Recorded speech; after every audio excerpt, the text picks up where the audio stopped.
चीज में अच्छी नहीं है कि शुरुआत जो हुई थी 1 सेकंड में, एक बार फिर से रखता हूँ इस बैंक का फ्रंट पेज, देखिए आप कि आज ना भले ही 3.5% की तेजी के साथ ही बंद हुआ है, लेकिन जो इसका हाईएस्ट प्राइस था वहां से शेयर लगभग 4% नीचे भी बंद हुआ है। ये भी इंपॉर्टेंट बात है, देखने लायक बात है कि जिसका हाईएस्ट प्राइस जो टच किया था इसने, वहां से लगभग लगभग 4% की गिरावट भी दिखाई है। मतलब ओवरऑल तेजी थी, लेकिन जितनी तेजी हो सकती थी उतनी तेजी डेफिनेटली यहाँ पर नहीं हो पाई, ये आप क्लियर कट देख पा रहे हैं। ठीक है, तो ये देखा। वैसे ओवरऑल अगर हम क्लोजिंग बेसिस पर देखें तो वो मामला सही देखने को मिल रहा है, लेकिन अगर हम बीते 5 दिनों में हालचाल इसके देखेंगे तो बीते 5 दिन के अंदर अंदर ये काउंटर जो आपको लगभग 7.5% के आसपास की तेजी दिखा चुका है, एक महीने में 9% है।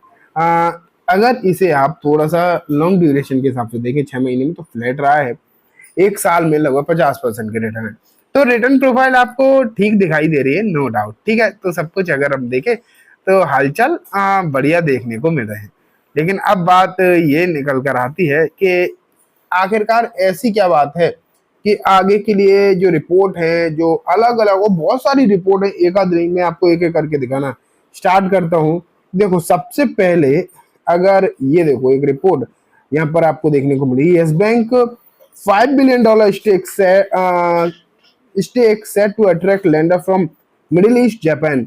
यहाँ अगर आप देखोगे ना तो बहुत सारी ये खबरें हैं कि आरबीआई चाहता है कि लगभग इसमें 50% की हिस्सेदारी थी वो बिके, ये खबर निकल कर आई। लेकिन यस बैंक कभी कभी कहता है कि नहीं ये सब गलत है, आरबीआई की तरफ से भी कभी कभी ये खबरें निकल कर आती है।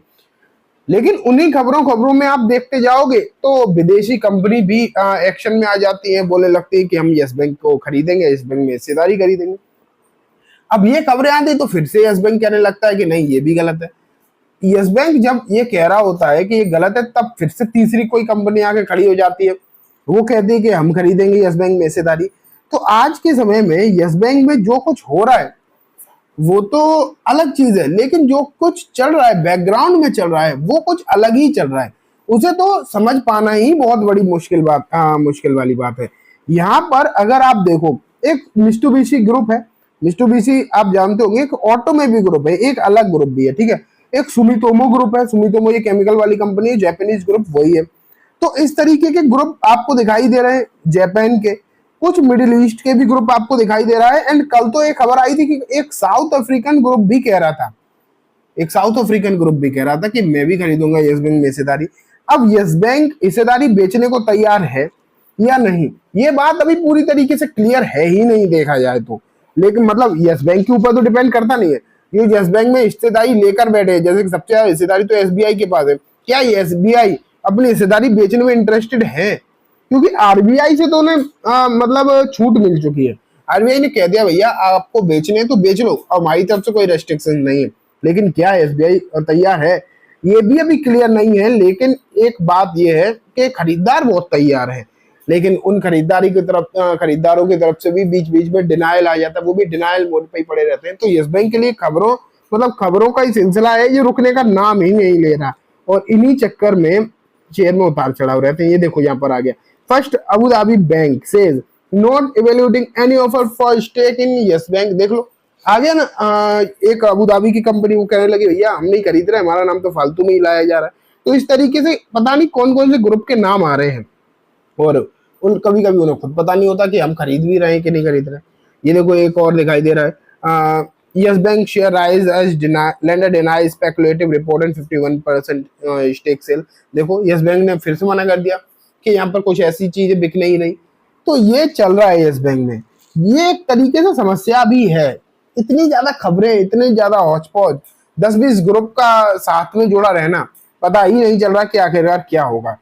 Yes bank not for first Abu Dhabi bank statement radar. देखो ये भी रिपोर्ट अभी मैंने आपको दिखाई थी। तो ये खबरें हैं यस बैंक के रिगार्डिंग काफी सारी निकल कर आती हैं।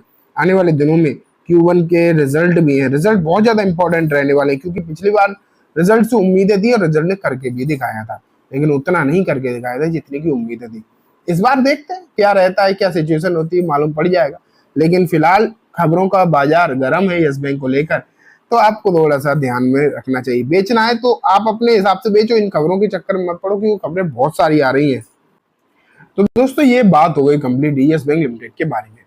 अब मैं आपको जो है लेकर आता हूं एक बोनस वाले शेयर पर। एंड दोस्तों इसका नाम है MM फोर्जिंग। अगर MM फोर्जिंग को देखा जाए तो आज अच्छी तेजी थी, एक महीने में 5-5.5% की रिटर्न, एक साल में 46%। बीते 5 साल की बात करें तो भी अच्छे 200% के आसपास के रिटर्न दिखाई देते हैं। तो कंपनी का परफॉर्मेंस अच्छा है। स्मॉल कैप कंपनी, 3000 करोड़ के आसपास का मार्केट कैप है। पी रेशियो 23 के आसपास का, जो कि नॉर्मल माना जाएगा, बहुत महंगा सस्ता नहीं है। फाइनेंशियली भी कंपनी ठीक ठाक ग्रो कर ही रही है। लेकिन अगर हम कॉर्पोरेट एक्शन देखें कि क्या हालचाल है कॉर्पोरेट एक्शन के, तो 16 जुलाई 2024 इसकी एक्सडेट आपको नजर आ रही है। एंड अगर देखोगे आपके रेशियो क्या है, 1:1 का आपको यहाँ पर रेशियो भी नजर आ रहा है। ठीक है, लेकिन लास्ट में जैसे कि मैंने बोला था एक डिविडेंड वाले शेयर के बारे में बात होगी। एंड जो डिविडेंड वाला शेयर है ना, वो है दोस्तों आज ही अनाउंसमेंट हुआ है Tata consultancy services. Tata consultancy services के नतीजे निकल कर आए आज। रिजल्ट अगर आप देखते, प्रॉफिट, नेट प्रॉफिट 8.7% की ग्रोथ देखने को मिली। हालांकि नंबर्स ना मिले जुले ही थे, ठीक है, उम्मीद अभी बहुत हाई फाई नहीं थी, मिले जुले नंबर देखने को मिले थे। लेकिन कंपनी ने जो नंबर अनाउंस करे उसके बाद डिविडेंड भी यहाँ पर जो है अनाउंस कर दिया है। 10 रुपए पर शेयर का डिविडेंड देखने को मिलेगा। हालांकि अभी देखा जाए तो डिटेल नहीं है, रिकॉर्ड डेट वगैरह की शायद डिटेल नहीं है अभी। सॉरी, इसकी मतलब रिकॉर्ड डेट आ गई है 5 अगस्त है। ठीक है, तो ये दोस्तों आज की इस वीडियो में हमने तीनों ही शेयर्स देख लिए। उम्मीद है आपको सब कुछ अच्छे समझ में आ गया होगा। अब मैं इस वीडियो को यहीं खत्म करूंगा। जाने से पहले बस एक बार बोलना चाहूंगा, वीडियो अच्छी लगी हो तो इसे लाइक करना, चैनल को भी जरूर सब्सक्राइब करना, जाते बेल आइकन दबाना, जिससे कि जब भी मैं कोई नई वीडियो डालूं आपके पास नोटिफिकेशन सबसे पहले आ जाए। एंड दोस्तों